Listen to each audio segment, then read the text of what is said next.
En el viejo México del cine, algunos actores no necesitaban directores, porque juraban que alguien del más allá ya les marcaba el camino. No se trataba de superstición cualquiera. Hablaban de miradas que no estaban en el set, frases que llegaban en sueños, guiones que parecían dictados por voces que ya no respiraban. Entre camerinos vacíos y focos apagados, estas señales cruzaron la línea entre la fama y lo inexplicable, y en más de un caso, terminaron marcando el destino de quienes nunca pensaron que acabarían escuchando a los muertos. Hoy lo vamos a contar, sin adornos, sin censura. Carlos Baena no era hombre de supersticiones baratas, pero tampoco era de los que se reían de lo que no entendían. En los foros se hablaba poco, pero se sabía que tenía manías raras. Nunca se sentaba frente a espejos grandes cuando estaba solo, y siempre pedía que le dejaran una luz encendida en su camerino, incluso durante el día. Una madrugada, después de una jornada larga y pesada, se encerró como siempre a repasar sus diálogos. Algo en el reflejo lo detuvo. No fue su cara lo que vio en ese cristal, sino una silueta oscura a su espalda, parada tan quieta como si llevara horas ahí. No gritó, no se movió, solo esperó a que desapareciera. Al día siguiente, llegó con la mirada cansada, la voz cortada y un temblor que no podía ocultar. Me dieron las líneas que necesitaba para esa escena, pero no fue el director, soltó a media voz mientras se acomodaba el saco. Nadie le preguntó más. Aquel día filmó una escena que parecía salida de un ritual, con una naturalidad y un peso que no estaban en el libreto. El director dijo después que esa mirada no se podía fingir, pero lo que pocos saben es que, desde esa noche, Baena jamás volvió a quedarse solo en un camerino. María Douglas tenía fama de actriz exigente, calculadora hasta el exceso, pero guardaba sus razones. Durante una filmación, detuvo la producción 3 veces por la misma razón absurda para algunos. Una silla en la esquina del set no debía estar ahí. Decía que no podía concentrarse mientras esa presencia siguiera sentada en ese lugar. Nadie vio a nadie, pero los asistentes sabían que cuando Douglas hablaba así, era mejor obedecer. Cuando lograron mover la silla fuera del plano, las escenas fluyeron perfectas. En confianza, llegó a admitir que no tenía miedo. Solo respetaba las señales que le llegaban. En esta industria se respeta a quien te da el texto, aunque ya no esté vivo. Repetía como mantra. Decían que antes de morir se despidió de sus compañeros de escena y de alguien más. Alguien que nunca estuvo en la lista del elenco. Sus últimas grabaciones fueron impecables, como si alguien le hubiera dictado cada palabra desde el otro lado. Miguel Torruco era obsesivo. Siempre llevaba consigo una libreta pequeña, aunque ya conociera sus diálogos de memoria. Decía que ahí escribía lo que no estaba escrito aún. Durante el rodaje de su última película, llegó un día con la libreta manchada de negro, como si la hubiera arrastrado por cenizas. Nadie quiso preguntar. Lo extraño fue que en medio de sus notas había frases que nunca aparecieron en el guión original, pero terminaron pronunciándose frente a la cámara como si siempre hubieran estado ahí. El director lo notó después, revisando las tomas. Esa escena improvisada se sintió tan real, tan cargada, que no necesitó repetirse. ¿Por qué dijiste eso si no estaba escrito?, le preguntaron. Torruco solo sonrió, cansado. Alguien tenía que decirlo. Y yo estaba ahí, contestó. Esa misma noche, cerró la libreta, la guardó y nunca volvió a abrirla. Dicen que aún hoy sigue guardada, con más líneas escritas de las que alguna vez llegaron a pronunciarse en un set. Emma Roldán no era de las que se asustaban fácil. Su carácter era tan firme que muchos decían que no le tenía miedo ni al mismísimo diablo. Pero hasta ella tenía sus límites. Contaba sin rodeos que había puertas que no necesitaban manos para cerrarse. En sus camerinos, más de una vez, ensayaba sola sus frases frente al espejo cuando escuchaba que alguien, desde la esquina oscura del cuarto, le corregía el tono o le indicaba una pausa distinta. Nunca supo quién era, pero cada vez que obedecía, la escena salía perfecta.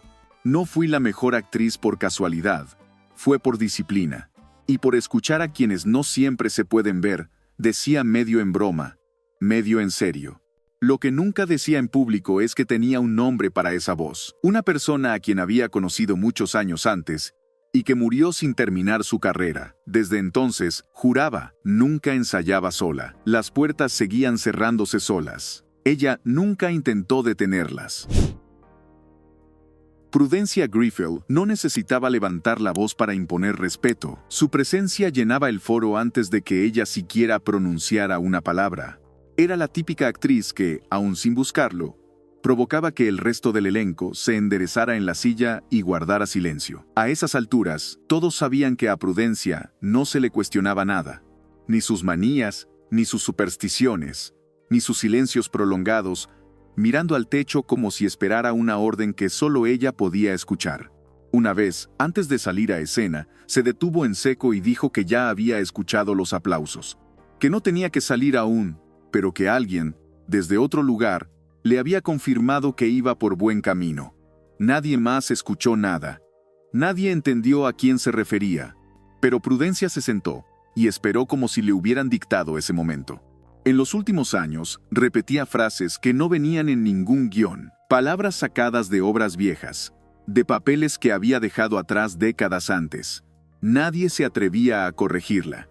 El director cortaba la toma, miraba a los asistentes y dejaba que siguiera improvisando.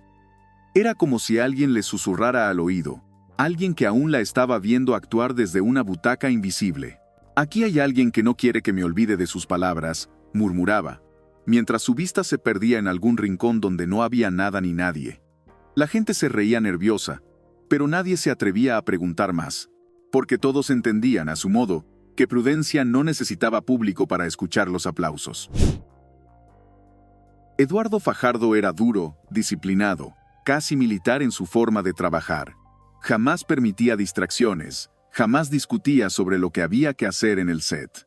Pero una noche de rodaje, cuando todos estaban listos para repetir la misma toma por tercera vez, se negó. Así, seco, directo. Ya fue dicho, ya fue entregado. Eso soltó, mirando fijo al director como si acabara de romper un pacto silencioso. Nadie entendió por qué. El director intentó insistir, pero Fajardo ya había recogido sus cosas. No dijo más. Días después, en una conversación más íntima, confesó en voz baja que antes de esa toma alguien le había hablado. Una voz vieja, conocida, pero que no pertenecía a nadie en el foro. Le dictaron palabra por palabra lo que debía decir, aunque no estuviera en el guión. Y eso fue lo que entregó. Cuando revisaron la grabación, un técnico juró haber escuchado un susurro que no venía de ninguno de los presentes. Una frase al fondo, mezclada con su diálogo, como si alguien más hubiera querido salir en esa escena. Desde entonces, Fajardo pedía entrar solo al foro antes que todos, como esperando su instrucción privada antes de empezar a actuar. Nadie supo jamás quién lo dirigía realmente en esos momentos. Carlos Riquelme nunca fue el actor que llegara tarde o que diera problemas, pero sí tenía costumbres extrañas que nadie se atrevía a tocar. En sus sets, siempre había una silla en el fondo del foro que nadie debía mover. Nadie se sentaba ahí, nadie se atrevía. Al principio creían que era un simple capricho. Después, empezaron a notar que cuando esa silla estaba en su lugar, las escenas fluían sin errores. Riquelme, antes de cada toma, le dirigía un gesto, como si hablara con alguien invisible sentado allí. Si la mueves, me arruinas la escena. Si la respetas, todo sale bien. Era su única explicación, y bastaba para que nadie volviera a tocarla. Con el tiempo, algunos jóvenes actores se atrevieron a preguntar en confianza si esa silla tenía algún significado. Riquelme nunca respondía de frente, pero una vez dejó escapar algo. Hay gente que nunca se va del todo, y si quieres que te dejen en paz, mejor dale su lugar. Esa silla estuvo en cada una de sus últimas filmaciones, y más de uno jura que, en ciertos reflejos, parecía no estar vacía. ¿Quién seguía sentado ahí? Eso solo Riquelme lo sabía. Y nunca lo dijo. Ariadna Welter tenía un talento especial para incomodar con la mirada. Era su sello, su fortaleza, pero también su herencia maldita. Se decía que podía sostener la vista en un punto vacío durante minutos, como si estuviera siguiendo las instrucciones de alguien que nadie más podía ver. En una de sus últimas grabaciones, un camarógrafo notó que, entre toma y toma, Ariadna miraba fija a una esquina del set. Cuando le preguntaron por qué, solo dijo, «Me están diciendo cómo decirlo, ¿no ves quién está ahí?». La respuesta dejó helado al equipo. Nadie volvió a insistir. En su camerino, Ariadna tenía un retrato colgado, siempre cubierto por un paño negro. Solo lo destapaba antes de actuar. Nadie supo jamás de quién era. pero se decía que esa persona había sido quien le enseñó a actuar, y que no había terminado de enseñarle todo antes de partir. Algunos aseguraban que las mejores escenas de Ariadna parecían dictadas desde otro plano. Su mirada no era actuación, era una respuesta a algo que no se podía ver, pero que, de algún modo, seguía ahí, esperando el momento justo para ser escuchado. Estas historias no son leyendas urbanas. No son exageraciones de borrachos o inventos de periodistas aburridos. Son confesiones reales, de actores que nunca necesitaron inventarse fantasmas para ser escuchados. Lo dijeron ellos mismos, sin miedo, porque sabían que en esos foros, detrás de las luces y los aplausos, también había presencias que no pedían permiso para quedarse. ¿Qué tan lejos estarías dispuesto a llegar por una actuación perfecta, incluso si la voz que te dicta ya no pertenece a este mundo? Si quieres conocer más secretos que nunca se contaron en entrevistas ni biografías, suscríbete. Aquí las historias no se adornan, se cuentan tal y como fueron.